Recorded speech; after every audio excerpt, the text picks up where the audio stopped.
ಗ್ರೀಸ್ನಿಂದ ಭಾರತಕ್ಕೆ ಹಣ ವರ್ಗಾವಣೆ ಮಾಡಲು ಯುಪಿಐ ಆಧಾರಿತ ಸೇವೆಯನ್ನು ಯೂರೋ ಬ್ಯಾಂಕ್ ಇಂದು ಆರಂಭಿಸಿದೆ. ಭಾರತೀಯ ರಾಷ್ಟ್ರೀಯ ಪಾವತಿಗಳ ನಿಗಮದ ಸಹಭಾಗಿತ್ವದೊಂದಿಗೆ ಯೂರೋ ಬ್ಯಾಂಕ್ ಉಪಕ್ರಮ ಆರಂಭಿಸಿದೆ. ಗ್ರೀಸ್ನಲ್ಲಿರುವ ವಾಣಿಜ್ಯ ಮತ್ತು ಕೈಗಾರಿಕಾ ಸಚಿವ ಪಿಯೂಷ್ ಗೋಯಲ್ ಕಾರ್ಯಕ್ರಮದಲ್ಲಿ ಉಪಸ್ಥಿತರಿದ್ದರು.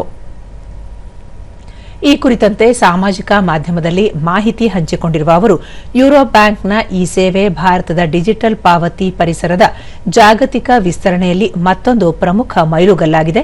ಹೊಸ ಸೇವೆಯಿಂದ ಗ್ರೀಸ್ನಲ್ಲಿರುವ ಅರ್ಹ ಗ್ರಾಹಕರು ಹಣವನ್ನು ತ್ವರಿತವಾಗಿ ಮತ್ತು ಸುರಕ್ಷಿತವಾಗಿ ಕಳುಹಿಸಬಹುದಾಗಿದೆ. ವಹಿವಾಟು ವೆಚ್ಚವೂ ಕಡಿಮೆಯಾಗಲಿದೆ ಎಂದು ತಿಳಿಸಿದ್ದಾರೆ.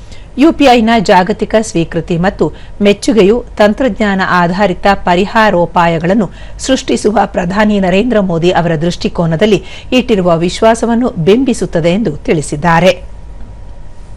ಇದೇ ವೇಳೆ ಸಚಿವ ಪಿಯೂಷ್ ಗೋಯಲ್ ಯೂರೋ ಬ್ಯಾಂಕ್ನ ಸಿಇಒ ಪೋಕಿಯಾನ್ ಕರ್ವಿಯಸ್ ಅವರನ್ನು ಭೇಟಿ ಮಾಡಿ ಚರ್ಚಿಸಿದರು. ಮಾತುಕತೆ ವೇಳೆ ಉಭಯ ನಾಯಕರು ಭಾರತ ಗ್ರೀಸ್ ಆರ್ಥಿಕ ಪಾಲುದಾರಿಕೆ ವಿಸ್ತರಿಸುವ ಕುರಿತು ಹಾಗೂ ಭಾರತದಲ್ಲಿ ಹೂಡಿಕೆ ಮಾಡಲು ಗ್ರೀಸ್ ಉದ್ಯಮಿಗಳನ್ನು ಪ್ರೋತ್ಸಾಹಿಸುವ ಕುರಿತು ಚರ್ಚೆ ನಡೆಸಿದರು.